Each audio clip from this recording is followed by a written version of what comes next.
Pues significa una persona que vivió la vida apasionadamente, fue una gran científica, pero yo creo que por lo que llega mucho a la gente es porque no fue solo una científica, sino fue una persona muy implicada en muchísimos aspectos, política o personal, familiar y por supuesto científicamente. Entonces yo creo que esa pasión por la vida es lo que engancha a la gente que se atreve a profundizar un poco más en su vida, que no se limita solo al ámbito científico. Sí, ella lo que tenía es una gran curiosidad, una decisión muy fuerte de que ella quería dedicarse a la ciencia, pero de entrada, aparte de su inteligencia, le carecía de todo, carecía de los medios materiales, carecía de la posibilidad de obtener una formación superior, de ir a la universidad por una restricción política.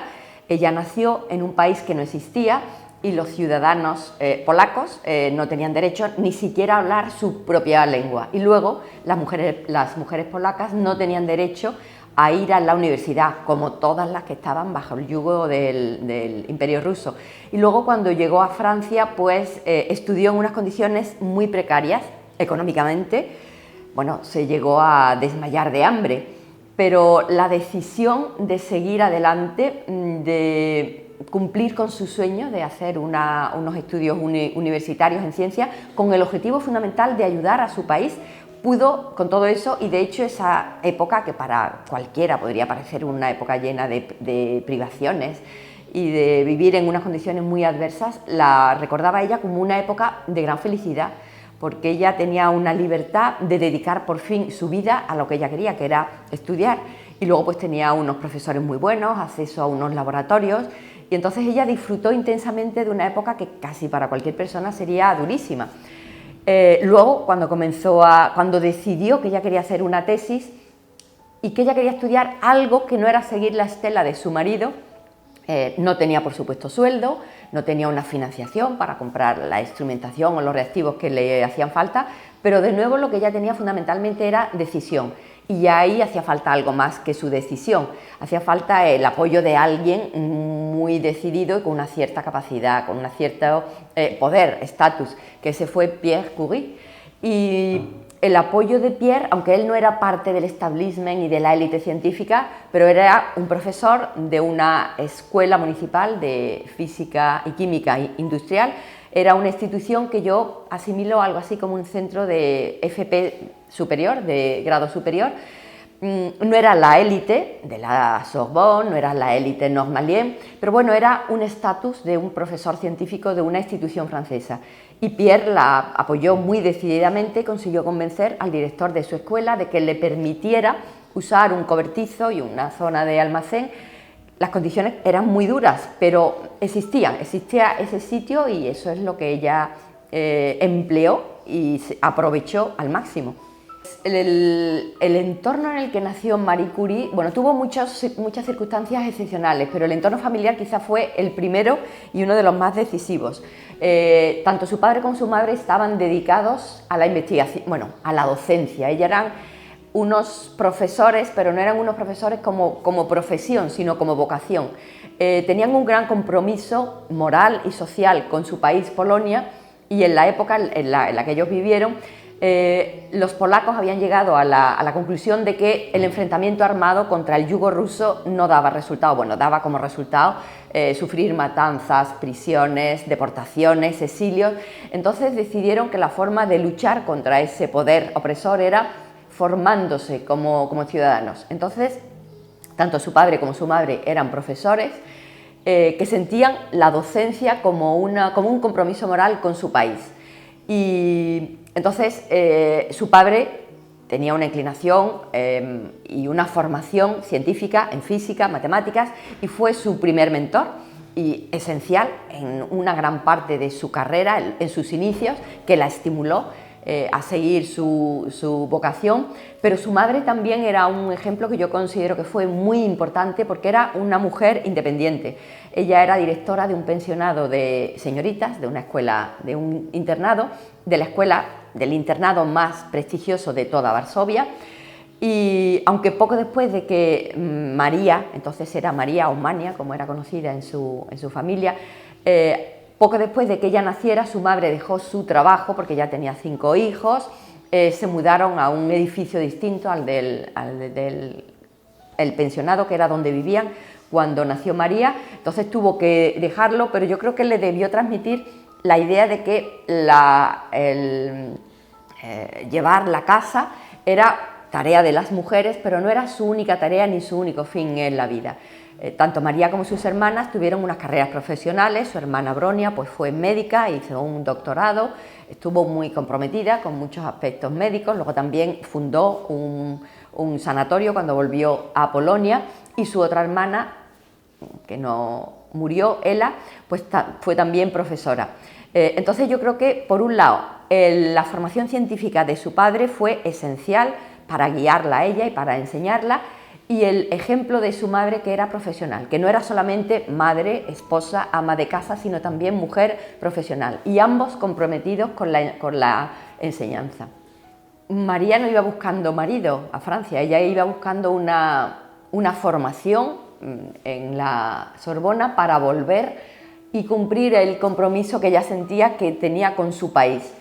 Pero bueno, se encontró a Pierre por casualidad, o sea, se encontró con él por el magnetismo, porque cuando estaba realizando el segundo grado, el de matemáticas, uno de sus profesores, el profesor Gabriel Lippmann, le propuso que hiciera un estudio de las propiedades magnéticas de los aceros templados.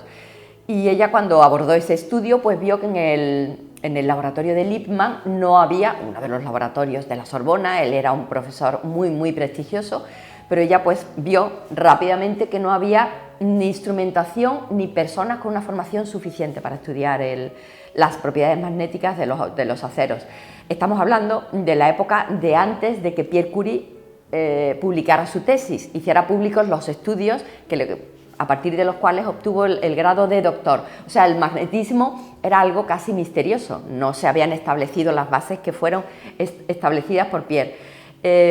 Entonces ella fue buscando dónde desarrollar mejor el proyecto que le había encomendado su profesor Gabriel Lippmann, y esa búsqueda le llevó hasta Pierre Curie. Entonces encontró a Pierre Curie pues como una herramienta para avanzar en ese estudio científico. Y luego, pues, cuando finalmente, después de mucha insistencia por parte de Pierre, se casaron, su viaje de novios lo hicieron en una bicicleta, y la bicicleta fue algo que acompañó a Marie prácticamente hasta el final de sus días. Ella anotaba meticulosamente todos sus gastos, lo cual nos da una idea de cómo era su vida, de cómo se estructuraba, gastos pues de comida, de ropa, y siempre en todos sus diarios de cuentas de gastos hay anotaciones de gastos relacionados con las bicicletas, parches, pegamentos, llantas, reparaciones, arreglos de la suya, de la de Pierre y luego de la de las niñas. La bicicleta yo creo que es un símbolo en la función teatral que hacemos. Yo salgo con en la que yo interpreto a Marie Curie, yo salgo con una bicicleta porque yo creo que eso simboliza no solamente su carrera científica, que es de lo que hablo en esa función, sino su espíritu rompedor. Ella encontró que una bicicleta era una herramienta ideal para transporte, pero también para turismo, para ocio, y la incorporó a su vida. Hoy día puede parecernos normal, pero a finales del siglo XIX no era así. Entonces ella encontró que eso era lógico, útil, y la usó sin tener en cuenta las críticas que entonces se le hacían a las mujeres que cometían la herejía de montar en una bicicleta. Sí, es conocido que Pierre Curie fue un compañero de trabajo. Hay alguna gente que piensa que ella no fue más que una ayudante aventajada de él, pero bueno, Pierre fue un compañero y un apoyo decidido en la carrera científica y en la carrera profesional de ella. Pero es mucho menos conocido que el padre de Pierre Curie fue, yo creo que incluso más revolucionario que su hijo, porque su hijo estaba enamorado de ella, pero él era el padre del novio, ¿no? Y desde el momento apoyó a una nuera que era muy diferente de lo que podía un suegro esperar a finales del siglo XIX. Una nuera que nada más nacer su hija quiso seguir investigando, como digo, sin sueldo y sin apoyo económico para financiar esa investigación. Entonces lo que él hizo, aparte de ayudarla en el parto, porque era médico, fue quedarse con su hija, o sea, dedicarse a su nieta Irene en cuerpo y alma. Él fue una referente fundamental para Irene. De hecho, en algunas declaraciones posteriores, Irene nombra a su abuelo como el referente, como el pilar fundamental en su vida. Entonces, ese suegro, que no solamente no criticó a su nuera por dejar a su hija abandonada, sino que se hizo cargo para que su nuera pudiera trabajar tranquilamente, pues yo creo que es alguien excepcional.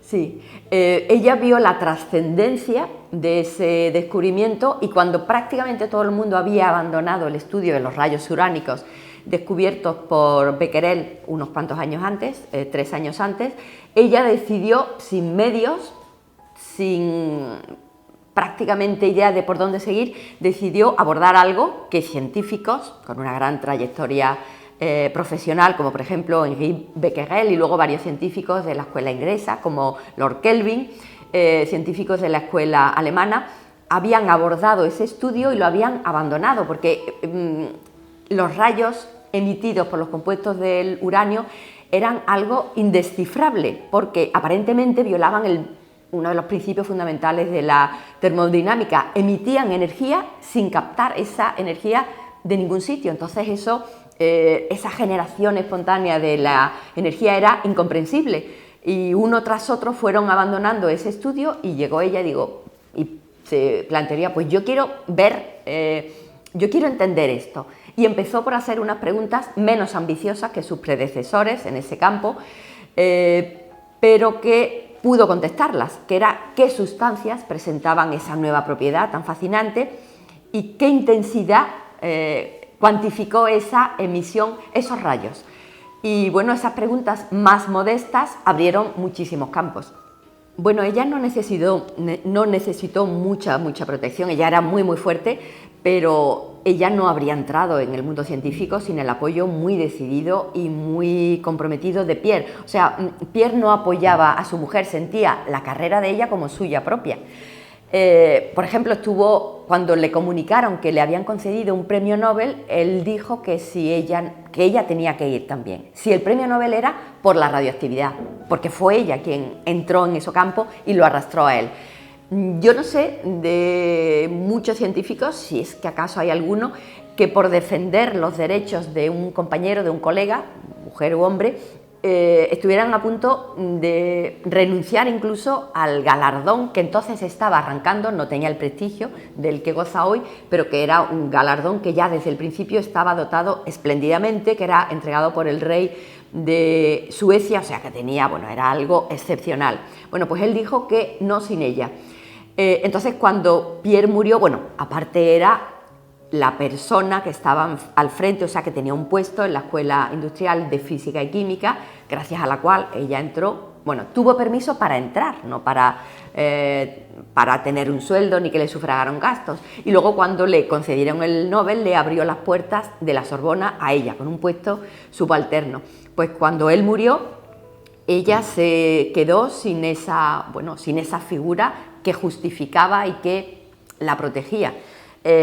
No podemos entender la situación de la sociedad de comienzos del siglo XIX pensando en los términos de hoy. La situación era extraordinariamente distinta, y entonces cuando Pierre murió no solamente intentaron atacarla a ella, sino incluso a lo que habían descubierto juntos.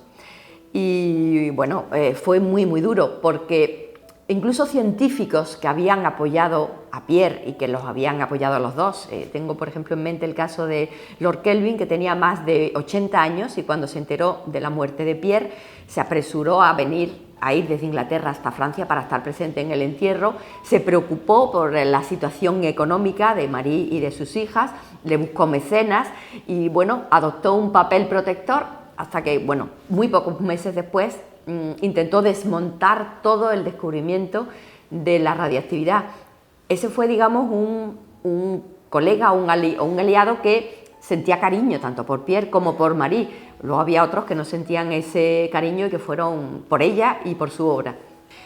El escándalo Langevin vino precedido, hubo un preámbulo unos meses antes, que es que, animada por varios compañeros y dado que era el único científico francés que no formaba parte de la Academia de Ciencias y tenía no uno sino dos premios Nobel, la animaron, consideraron que tenía méritos objetivos, había abierto un campo nuevo, era reconocida internacionalmente como la persona que abrió el campo de un mundo nuevo, el del núcleo atómico, el de la radioactividad. Entonces ella no evaluó bien su situación personal, porque no solamente hacía falta tener en cuenta los logros científicos profesionales, y se lanzó a postularse para ocupar uno de los puestos de la academia tras haber fallecido uno de sus miembros. Y bueno, ya entonces incluso personas que estaban relativamente próximas a ella consideraron que una viuda que quería reivindicar sus méritos por ella misma, sin tener un hombre al lado, pues ya era un poco fuera de lugar. Y luego pues había una Francia muy machista, muy conservadora, que consideraba que las instituciones, las grandes instituciones de la República Francesa, pues se degradaban si se permitía en ellas la entrada de una mujer. Entonces ese fue el preámbulo, y ahí digamos que los medios reaccionarios afilaron sus cuchillos que le clavaron luego en el escándalo Langevin, porque no solamente pusieron en tela de juicio su moral, sino que la atacaron diciendo que ella que sus méritos científicos estaban sobrevalorados, y ya ahí comenzó la leyenda de que ella no había sido más que una asistente aventajada o aprovechada del gran genio que fue Pierre Curie, que Pierre Curie fue un genio, pero ella también.